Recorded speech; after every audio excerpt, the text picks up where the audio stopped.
Bonjour à tous et bienvenue sur le podcast La Voix du Vrai, le seul podcast qui prend soin de ton âme. Alors moi c'est Mounir et aujourd'hui je suis avec Sidi Farouk. Salam alaikum. Wa alaykoum salam wa rahmatullah. Comment tu vas? Alhamdoulilah et toi? Alhamdulillah. Bon, aujourd'hui Sidi Farouk, on va parler de la lumière. On va aborder un format nouveau. On va se tenter à parler un petit peu de livres. On va faire une sorte de club de lecture qu'on va essayer de lancer.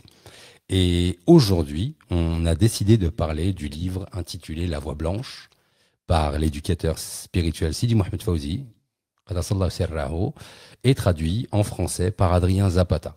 On est d'accord là-dessus? Inch'Allah. Bien. Alors, publié aux éditions Les Sept Lectures, évidemment. Par quoi on peut commencer, Sidi? Comment est-ce que, voilà, l'importance de la lumière, parlement. Écoute, bismillah ar-Rahman ar-Rahim. Donc, l'importance de la lumière, évidemment, dans la vie de tous les jours, jusqu'à la fin des temps, on a envie de dire. Ouais, effectivement, la lumière, c'est le point central. En plus, là, on arrive bientôt dans le mois de Ramadan. Bien sûr. C'est le mois de la révélation du Coran. Le Coran est bien sûr lumière. Il a été descendu lumière en une fois dans la nuit, donc la nuit du destin, Laylatul Qadr. Donc, si tu lis la sourate, ça donne donc un esprit qui descend. L'esprit, c'est la lumière.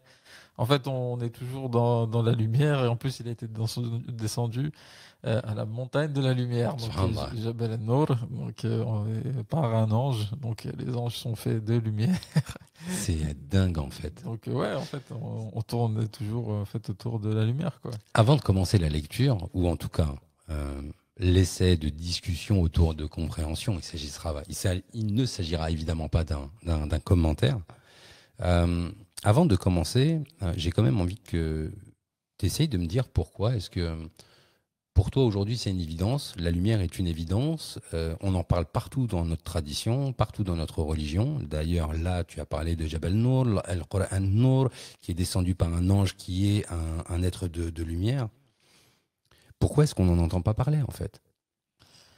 En fait, Cet angle-là, excuse-moi, est-ce qu'on n'entend pas cet angle-là? Voilà, c'est ça. ouais, déjà, en fait, pour commencer par ce que tu disais, effectivement, on va pas parler de commentaires par rapport au livre, parce que c'est que un point de vue d'un disciple avec un autre disciple. Enfin, voilà, on peut pas faire beaucoup plus que ça. Et voilà, donc on va dire ce que nous, on a compris, et ce qu'on en ressent et l'expérience qu'on en a aussi. Inch'Allah. Donc, par rapport à ce que tu m'as dit, pourquoi on n'entend pas plus parler, pourquoi il y a cette importance-là de la lumière, euh, si on est sur le livre en question, il y a un petit passage justement à la fin de l'introduction. Ah, tu commences directement par le Ouais, livre. attends, Ok, on vas-y, va droit c'est au but, parti, hein. je te suis. Donc, en fait, à un moment, c'est dit donc dans l'introduction du livre, Ouais. il y a écrit: Notre Seigneur est lumière, notre prophète est lumière, notre religion monothéiste qu'est l'islam est lumière, notre noble Coran est lumière, notre prière est lumière. Pourquoi donc voudrais-tu vivre dans les ténèbres? Oh, Pourquoi t'obstines-tu à défendre du haut de tes pensées confinées au monde créé que la lumière serait purement métaphorique et en aucun cas concrètement perceptible? Voilà, donc voilà un passage de l'introduction du livre. Et même en plus, de toute façon, ça continue, hein, parce que, en fait, déjà, le premier pilier de l'islam, c'est ce qu'on appelle la shahada. La shahada, c'est le témoignage. Et en fait, on peut témoigner que si on a vu quelque chose. Donc, déjà, on est dans la vision, en fait, directement.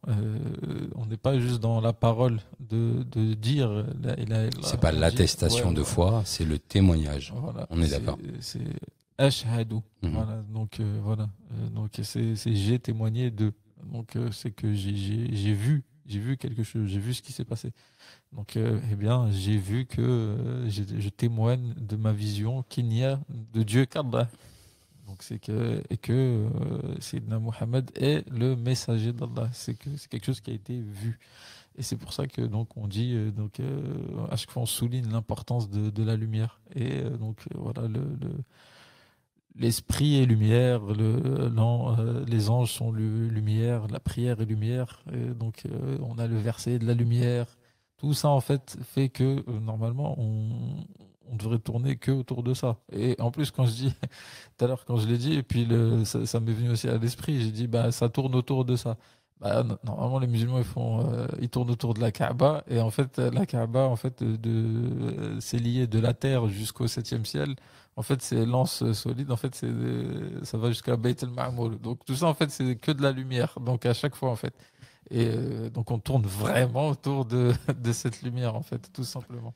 Dans le paragraphe que tu m'as cité, donc, que je vais répéter, notre Seigneur est lumière, notre prophète est lumière, notre religion monothéiste qu'est l'islam est lumière, notre noble Coran est lumière, notre prière est lumière. Pourquoi voudrais-tu vivre dans les ténèbres? Euh, ce sont des manifestations différentes de la lumière à chaque fois. Le Coran est lumière, mais pas dans la totalité, dans le sens où c'est Allah qui est lumière. C'est ça que ça veut dire?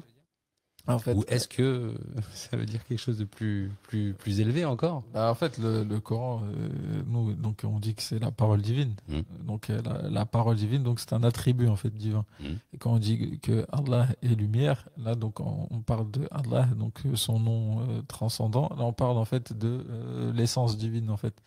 Donc c'est ça en fait qui donne l'impression que ça peut renvoyer à plusieurs choses, mais en fait tout ça c'est une même réalité. Et c'est juste que donc on a dans un cas un attribut, dans un autre cas on a un nom divin, dans un autre cas on a l'essence divine, et ça renvoie pas forcément à chaque fois à la même chose. Alors, est-ce que ça veut dire, je te challenge, hein, je te pose des Ouais, questions vas-y, vraiment vas-y. comme ça, ok? Je pars sur le principe que je l'ai pas lu, tu vois, et je te pose des questions. Est-ce que ça veut dire que moi, qui ai pris la bay'a avec Sidi Chir, qui vois la lumière, eh ben en fait, j'ai vu notre Seigneur, j'ai vu notre prophète, j'ai vu notre religion, donc j'ai vu l'islam, j'ai vu notre noble Coran, donc j'ai vu le Coran et j'ai vu la prière. C'est ça que ça veut dire? Et ben en fait c'est comme si en fait tu vas dire en fait à chaque fois oui et non. Tu vois, ça envoie toujours. C'est comme si en fait, je me vois dans le miroir et je veux dire, je me vois dans le miroir. Non, tu vois ton reflet dans le miroir en fait. C'est pas toi qui es Bien sûr, dans le miroir. bien sûr, Toi, c'est toi en fait. bien sûr. T'es de l'autre côté du miroir. Donc Mais la lumière est une, et elle peut prendre plusieurs manifestation. manifestations. Ouais. Et en l'occurrence, le Coran est lumière. Donc il est une manifestation. Il est lumière, quoi. Il est une manifestation de la lumière. Voilà, ouais. Ok. Et puis à la question pourquoi voudrais-tu vivre dans les ténèbres? Elle t'inspire quoi cette question? Bah, en fait, nous, en plus, à chaque fois, de toute façon, l'être humain, en général, quand il parle de lumière, il parle de ce qui est bien, en fait. Et les ténèbres, ça renvoie toujours à ce qui fait peur, ce qui est mauvais, etc., tu vois. Donc, c'est déjà, juste une compréhension basique, ça renvoie à ça. Donc, quand on parle d'un esprit lumineux, tu vois, quelqu'un d'éveillé, c'est toujours par rapport à la lumière, en fait. Ça renvoie toujours aux bonnes caractéristiques. Donc effectivement, pourquoi toi tu voudrais vivre dans tout ce qui va dans ce qui va aller contre toi ou ce qui va te faire peur ou voilà ce qui va pas aller ce qui va te nuire en fait. C'est à ça que ça renvoie. Même si en fait la nuisance ou le bénéfice, ça peut venir que d'une seule réalité qui est Dieu en fait.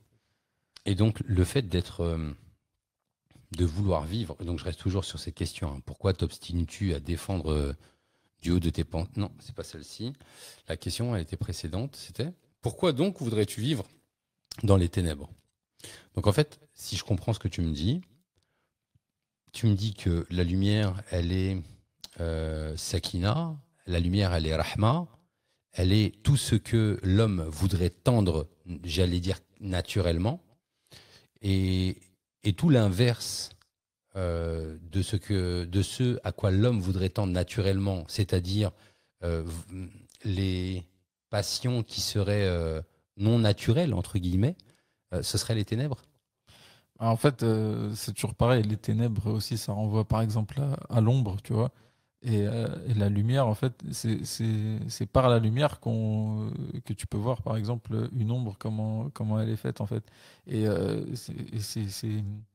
C'est-à-dire l'origine, c'est la lumière et pas l'ombre. Donc déjà, pourquoi en fait tu voudrais aller aux conséquences ou à quelque chose qui vient après l'origine en fait. Eh ben, en fait, c'est exactement la question que je posais à une personne tout à l'heure, qui me disait euh, pourquoi est-ce que j'aurais besoin d'un maître pour avoir le paradis? Il me dit ça comme ça. Mhm. Et dans la réponse que je lui donne, je lui dis le paradis, nous savons tout du paradis et de ce qui a été dit du paradis par rapport aux descriptions qui ont été faites du paradis. Mais nous, en fait, si on va voir un maître spirituel, c'est pas pour le paradis, en fait. C'est pas pour connaître le paradis. Connaître le paradis, tu prends n'importe quel livre, on va te parler du paradis avec tous les bienfaits, toutes les merveilles. Le maître spirituel, et en l'occurrence, Sidi Cheikh Mohamed Fawzi al-Karkari, qaddasallahu sirrahu, lui, sa mission, c'est pas de m'apprendre ou de me montrer comment accéder au paradis, mais c'est de m'apprendre qui est mon Seigneur, en fait. Oui, effectivement, qui est ton Seigneur et qui es-tu aussi toi-même, quoi. Et c'est toujours pareil, si tu rentres dans une pièce et qu'elle est sombre, tu vas pas du tout savoir ce qu'il y a dedans. Et c'est pareil, en fait, dans ton cœur. Si, en fait, on n'allume pas, en fait, ton cœur, tu vas pas savoir ce qu'il y a dedans, en fait. Et pas juste, effectivement, le morceau de chair, mais en fait, du coup, ce qui renvoie à ta propre personne, à ton essence. Si on te met pas cette lumière à ce moment-là, bah, tu ne verras rien. Tu ne verras justement que des ténèbres, c'est-à-dire le néant, rien du tout. Ça correspond au voile qui est dans le cœur. Ouais, c'est clairement ça. Oui, oui. Bah, effectivement, quand tu mets un voile sur quelque chose, bah, ça devient sombre en fait. Et c'est pour ça qu'on va chercher toujours cette lumière pour nous dévoiler les choses. Et c'est pour ça qu'aussi, c'est des chiffres qui parlent de la voie, c'est une voie de dévoilement pour découvrir ce qu'il y a justement derrière le voile. Et ça, c'est quelque chose qui renvoie d'ailleurs à toutes les traditions même, hein. Même dans la Bible, on peut dire, on peut lire des choses comme Jésus est la lumière du monde ou des choses comme ça. Donc, en fait, c'est quelque chose qu'on retrouve partout pour la connaissance, même chez les bouddhistes ou quoi. En fait, tout le monde, en fait, on voit que derrière les traditions religieuses, on va toujours chercher vers une illumination, une lumière pour connaître la vérité, en fait. Et c'est vers ça, en fait, que nous, on doit tendre. C'est la connaissance, et pas rester dans l'ignorance totale, en fait. Moi, je serais bien resté sur ce que tu es en train de dire. Je serais bien resté sur ce que tu es en train de dire parce que tu as suscité une question, tu vois. Mais le souci, c'est que si on commence comme ça, on va jamais avancer. Ouais. Donc, d'accord. Donc, je te posais la question au début en te demandant pourquoi est-ce que la lumière, on n'en parle que très très peu in fine. Et tu t'es servi d'un des passages du livre de Sidi Chir pour définir ce qu'elle était la lumière. On s'était arrêté à la question, alors pourquoi tu voudrais vivre dans les ténèbres? Et puis après, il y a une autre question, pourquoi t'obstines-tu à défendre du haut de tes pensées confinées au monde créé que la lumière serait purement métaphorique et en aucun cas concrètement perceptible? Après avoir parlé de cette lumière, après avoir précisé ce qu'elle était, après avoir engagé le lecteur à la réflexion, pourquoi est-ce que tu voudrais plutôt t'intéresser aux ténèbres plutôt qu'à la lumière? Dans le livre, là, Sidi Chir, il te dit, mais pourquoi est-ce que tu t'obstines? C'est-à-dire qu'il n'est pas seulement en train de te dire, mais pourquoi est-ce que tu vas vers là? Mais pourquoi est-ce que tu t'obstines? Est-ce que quel serait le sens de la pensée de Sidi Chir? Pourquoi est-ce qu'il a utilisé ce mot-là selon toi? Pourquoi t'obstines-tu à défendre du haut de tes pensées confinées au monde créé que la lumière serait purement métaphorique et en aucun cas concrètement perceptible? Ce mot-là, pourquoi est-ce qu'il a utilisé t'obstines en fait? Alors, pourquoi vraiment il l'a utilisé à ce moment-là? C'est juste, en fait, je vais juste parler d'expérience personnelle. Mhm. Et ce qu'on voit, en fait, souvent, c'est que quand tu parles à quelqu'un de ça, du coup, en fait, tu le mets dans un espèce de choix à faire. Et la facilité, c'est de rester justement dans le déni, en fait. Et au lieu d'aller vérifier, et de vraiment savoir donc du coup si c'est perceptible ou pas et si c'est vraiment visible, eh ben on a tendance à dire que non, c'est juste une métaphore. Pourquoi? Parce que si nous on l'a pas, ben personne doit l'avoir. Ça c'est quelque chose que l'ego en fait euh, il aime bien aller vers ça en fait. C'est si moi je l'ai pas, les autres ils l'ont pas en fait. Sinon pourquoi eux ils l'auraient pas moi? Alors qu'en fait ce serait plutôt ah bah le Seigneur a choisi ce moment-là pour me diriger vers ça. Pourquoi en fait ce serait pas ça comme question qu'on se poserait? Pourquoi ce serait pas aussi Dieu m'a fait miséricorde à ce moment-là, bah, je vais aller voir, comme ce qu'ont vécu donc les compagnons à l'époque du prophète sallallahu alayhi wa sallam. Ils sont pas restés simplement en fait juste dans leur confort.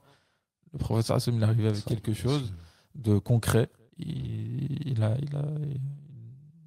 Il a montré qu'il y avait quelque chose et il disait aux gens, donc il appelait à ça en fait, à travers tout le Coran. D'ailleurs, on va le voir plus tard même dans le livre, hein, il y a des versets et il y en a énormément qui parlent de la lumière. Donc mais pourquoi en fait on va pas vérifier? Et la science en plus c'est ça, et c'est il le dit souvent. Donc la science, elle a une partie donc un peu khabaria, donc théorique en fait. C'est juste donc des paroles qu'on entend et qu'on écoute. Et ensuite, en fait, c'est une expérience. C'est une expérience et cette expérience-là, elle doit donner des fruits pour vraiment être appelée ensuite donc une science, une connaissance qu'on a obtenue, qu'on a su. Là, à ce moment-là, tu as vraiment complété tout le process. Donc forcément, donc dedans, il y a l'expérience. Et même dans les sciences donc profanes, on va dire comme ça, il y a toujours la phase en fait de la théorie puis de la pratique en fait.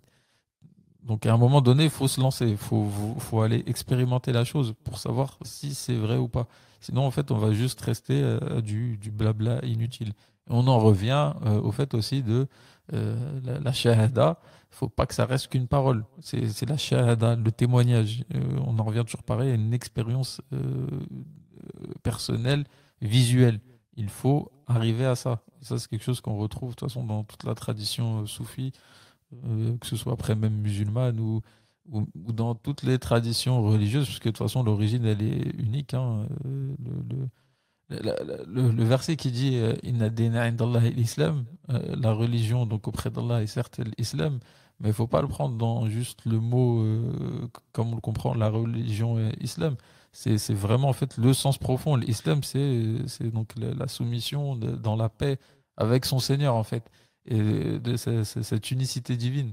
C'est ça qu'en fait il agrée, c'est de tendre vers le Seigneur, de toujours aller lui demander, aller vers lui. Et c'est à ce moment-là en fait qu'on va vraiment connaître notre Seigneur et pas à chercher tout simplement à faire ce qu'on a envie, nos passions, ce dans quoi on a grandi ou toujours rester dans notre zone de confort en fait.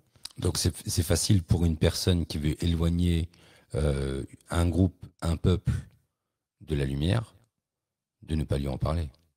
Et dès que la lumière apparaît, mais c'est n'importe quoi ça. Mais oh, qu'est-ce que c'est cette lumière?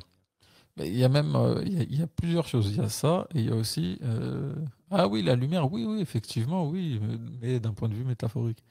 Oui, Voilà. oui, il le disait dans. Oui, tout à fait. Donc Ouais. du coup, en fait, tu confirmes à chaque fois que il y a la lumière, oui, effectivement. Mais c'est pas après. Et après, on va parler même de sensations, ressentis. Ah, la lumière traverse mon corps. Mais on va rester dans une espèce dans une espèce d'émotion ou quelque chose comme ça.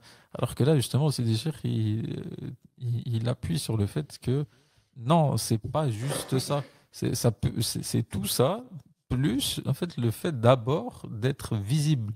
Le prophète sallallahu alayhi wa sallam, donc quand il a la révélation, c'est un ange qui vient.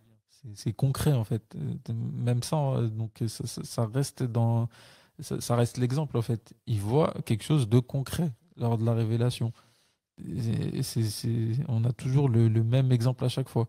Et il y a des exemples innombrables dans l'histoire de la série du prophète sallallahu alayhi wa sallam avec les compagnons, etc. Ils voient la lumière. De toute façon, on en a parlé même dans un précédent podcast, quoi. Ouais. J'étais en train de me demander.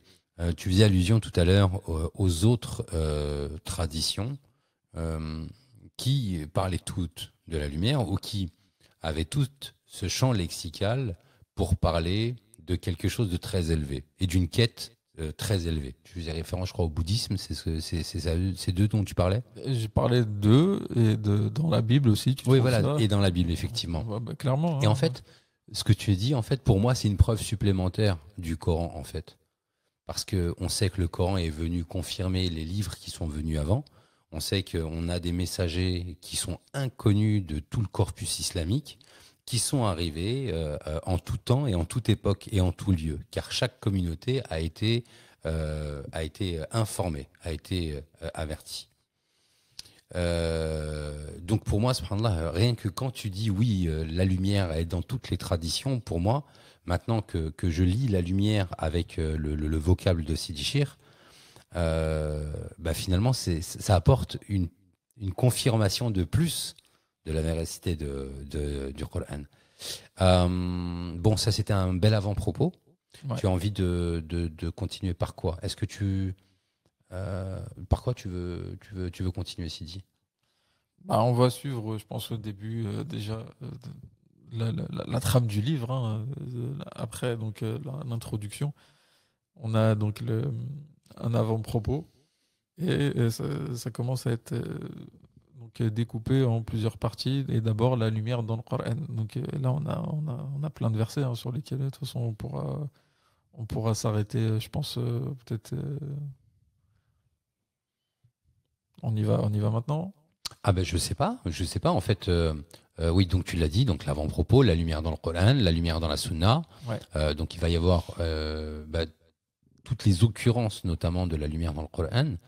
Est-ce qu'il y en a une en particulier? Parce que plutôt que de toutes les prendre dans un premier temps, moi ce qui m'intéresserait, c'est en tant que lecture, est-ce qu'il y en a une que tu as réussi à assimiler davantage ou à lier directement avec à la lumière, beaucoup plus que les autres, sachant qu'elles sont toutes liées à la lumière en fait, tu vois. Mais il y a tu vois, par exemple, moi, dans mon cas, c'est Allahu nuru samawati wal ard. Tu vois. Je pense que c'est un peu le cas de. Par exemple. Bon, alors, ok, donc tu as bien compris ce que je voulais dire. Est-ce qu'il y a un verset justement dont tu as envie de parler, justement, qui met en avant la lumière à travers le Coran? On va parler clairement de celui-là, de toute façon. Bismillah. Parce qu'il est déjà, pour commencer, dans la sourate Nur, donc la sourate de la lumière. Donc je pense qu'on va. Et qui s'appelle le verset de la lumière. On ne peut pas faire plus explicite. Hein. Donc, qui dit donc, Allah nuru samawati wal ard. Donc, Allah est la lumière des cieux et de la terre. Et sa lumière est semblable à une niche où se trouve une lampe. La lampe est dans un récipient de cristal et celui-ci ressemble à un astre de grand éclat. Donc déjà juste cette partie-là.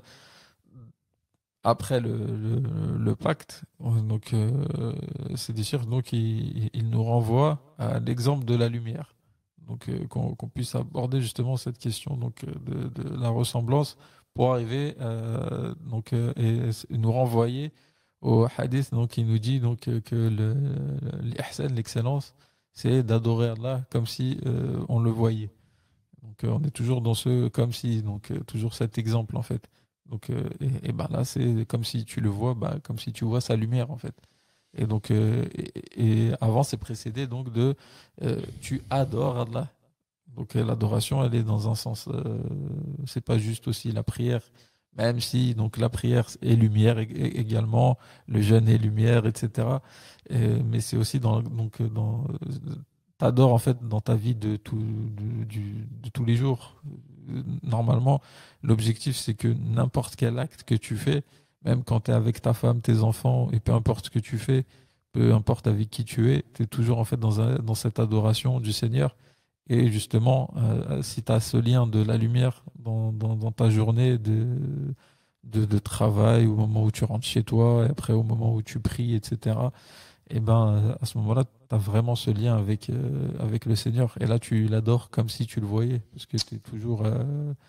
Et d'ailleurs, il y a des grands péchés qui, lorsqu'on les fait, en fait, la lumière de la foi sort, en fait. Et donc, concrètement, tu te retrouves dans les ténèbres, puisque là, à ce moment-là, tu vas vers justement ces ténèbres-là. Et donc, tu es déconnecté, en fait, à ce moment-là, de ton lien avec le Seigneur. C'est justement en ça, en fait, qu'on a l'importance de la lumière. Ouais. À nouveau, ce qui est difficile avec toi, c'est que ton raisonnement est assez logique, qui se tient, mais qu'à chaque fois que tu dis quelque chose, tu m'inspires quelque chose. Et donc, quand tu me parles, tu m'inspires, je note, enfin, je mémorise, tu vois, et tu balances autre chose, qui m'inspire autre chose, qui m'inspire autre chose. Donc oui, effectivement, Surat An-Nur, le verset de la lumière, Allah est la lumière des cieux et de la terre. Ok. Est-ce qu'on peut s'intéresser juste à cette première phrase, en fait, de Allah est la lumière des cieux et de la terre. Pourquoi est-ce que on cherche à comprendre, en fait? Enfin, c'est pas pourquoi on cherche à comprendre. Pourquoi on cherche la petite bête sur des évidences, en fait? Il n'a pas dit l'exemple. Là, enfin, c'est une phrase qui est affirmée. Il est la lumière des cieux et de la terre. Bon. Normalement, cette phrase, elle devrait permettre à n'importe qui de tout de suite dire bah ouais, en fait. Bah ouais, en fait. Qu'est-ce qui, selon toi, fait que toutes les personnes qui écoutent, toutes les personnes qui lisent, n'ont pas ce tilt, en fait? Bah, c'est l'ego, c'est tout. Pourquoi? Parce que justement, si tu dis Allah est la lumière des cieux et de la terre, qu'est-ce que tu n'as pas envie de faire? C'est donc de faire ressembler le créateur à sa créature. Bien sûr. Voilà. Donc tu vas dire, mais s'il est la lumière des cieux et de la terre, ça veut dire quoi? Donc c'est les cieux et la terre ou c'est comment? Non, en fait. Et le problème, c'est que là, justement, il parle d'un peu quand Allah il parle comme ça, c'est plus d'un point de vue de transcendance. Et c'est pour ça qu'après, il le lit avec sa lumière est semblable à. Donc voilà la manière pour vous de vous approcher de cette réalité transcendantale qui est que Allah est la lumière des cieux et de la terre. Et d'ailleurs, s'il dévoilait cela, il est dit que absolument tout brûlerait. Et de toute façon, il y a plein de versets qui disent tout est anéanti sauf sa face, quoi. Et ça, c'est des choses en fait que. Et d'ailleurs, ce sont des affirmations au présent, c'est-à-dire actuellement là, c'est le cas en fait. Mais comme on a notre ego, on est là, on se dit mais on est présent, on existe. Bah, si tu existes, si tu dis que Dieu aussi existe et toi tu existes, bah là vous êtes deux à exister. Donc tu vois, c'est ça en fait qui fait que à chaque fois en fait c'est nous-mêmes le voile en fait. C'est ça, c'est pour ça que les soufis ils parlent souvent d'extinction, de s'éteindre. Et ben c'est un peu et l'image du papillon d'ailleurs qui est très souvent utilisée, qui va aller Être attiré. attiré par la lumière. Et celui qui a vraiment connu cet amour pour cette lumière, c'est celui qui est parti se brûler dans la lumière. Qui était prêt à perdre tout Voilà. ce qu'il était. Et puis du coup, bah, il peut pas revenir pour nous dire qu'est-ce qu'il avait, puisque du coup, il a brûlé complètement en fait. Et nous, de l'extérieur, on se dit c'est un teubé. Enfin, pardon de l'expression, mais c'est un moustique. Ouais, il y en a qui se disent ça, il y en a qui se disent ah si seulement j'avais le courage d'eux ou. Et toi, tu te dis quoi? Je me dis rien du tout. Tu te dis rien. Non, bah, Tu observes. En fait, on avance et puis on voit quoi. C'est ça. On avance petit à petit. Ça se trouve en vrai, soit on n'avance pas, ou alors on avance très vite et on ne sait pas. Le cheminement, en fait, c'est Dieu après qui est aux commandes, comme on dit quoi. Absolument. Absolument. Bon, là, on a parlé de cette ayah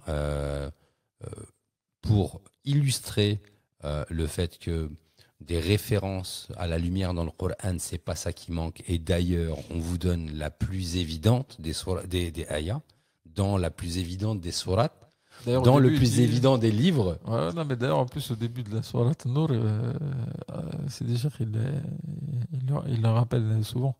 Il dit, donc, il insiste sur le premier verset de sourate Nour. Donc, c'est dit en fait que c'est une sourate. Donc, déjà, en fait, et il dit, c'est déjà comme ça. Si ça c'est une sourate, bah, les autres c'est quoi en fait? Donc c'est vraiment pour insister. C'est une sourate dans laquelle en fait qu'on a rendu obligatoire. Faradnaha, elle est obligatoire. Donc Allah il insiste même sur et après il y a la suite des versets qui bon ça parle d'autres d'autres choses. J'invite les gens à les lire d'eux-mêmes. Mais voilà quoi.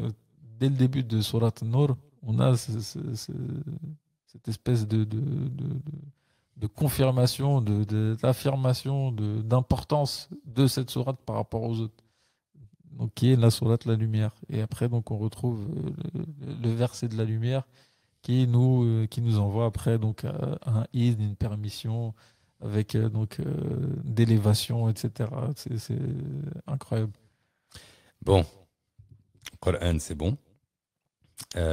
Sunna. La lumière dans la Sunna.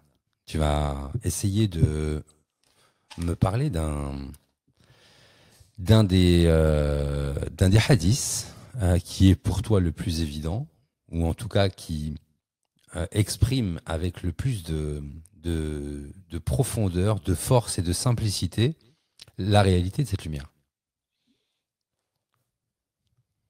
Ouais, là, ça fait mal. Hein. Ce qui explique vraiment, donc, en fait, il y en a plein, franchement. Un seul, franchement, comme ça, là, c'est un peu. D'ailleurs, là, je suis en train de le lire. Allah créa la création dans les ténèbres, puis il jeta sur eux de sa lumière. Celui qui prend de cette lumière sera guidé, celui qui n'en prend pas sera égaré. C'est pourquoi je dis le qalam est sec à propos de la science d'Allah. Donc, j'affa le qalam. Donc, c'est bon, il y a rien à dire après, en fait.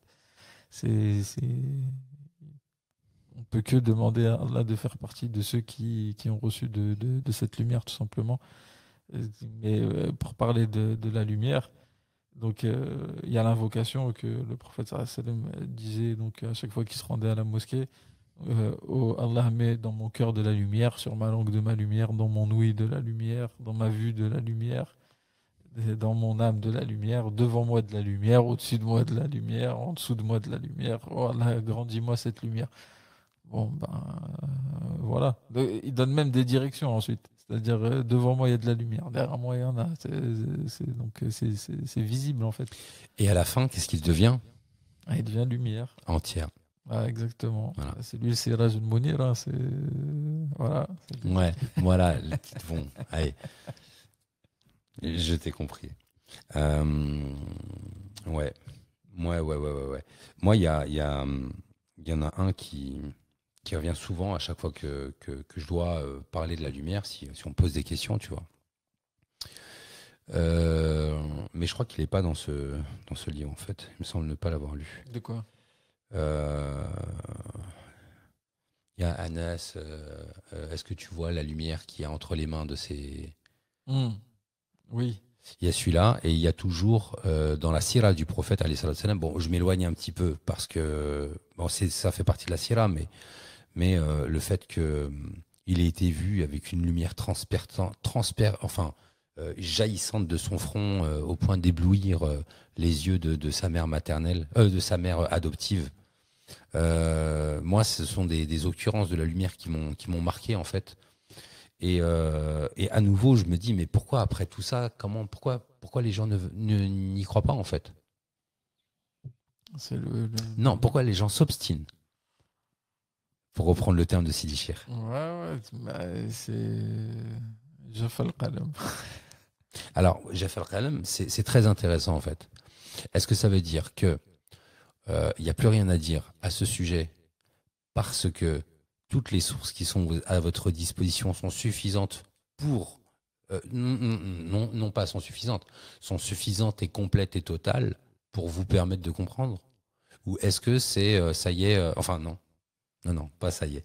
Est-ce que c'est ça que ça veut dire? Franchement, en tout cas, il y a assez de sources mises à disposition. Et en fait, il faut juste lire le Coran. Hein. Déjà, il y en a énormément. Et en fait, quand après, il y a un cheikh descendant du prophète sallallahu alayhi wa sallam qui dit donc en prenant le pacte avec lui, il va guider les gens donc à la connaissance du Seigneur et qu'on va voir sa lumière concrètement. Et qu'après, donc, il y a des gens qui vont aller vérifier, qui ne se connaissent pas, qui disent tous la même chose des quatre coins du monde. En fait, la moindre des choses, c'est au moins de demander à Dieu si c'est vrai ou pas. Au-delà de... Ça y est, on a vu qu'après, ça devient juste un débat sans fin. Bah, si tu es vraiment sincère dans ta prétention à vouloir être faire partie des gens de Dieu, bah, au moins demande-lui en fait. Ce qu'il dit en fait, demandez-moi et je vous exaucerai. Eh ben, tu demandes et tu vois si tu as une réponse par rapport à ça.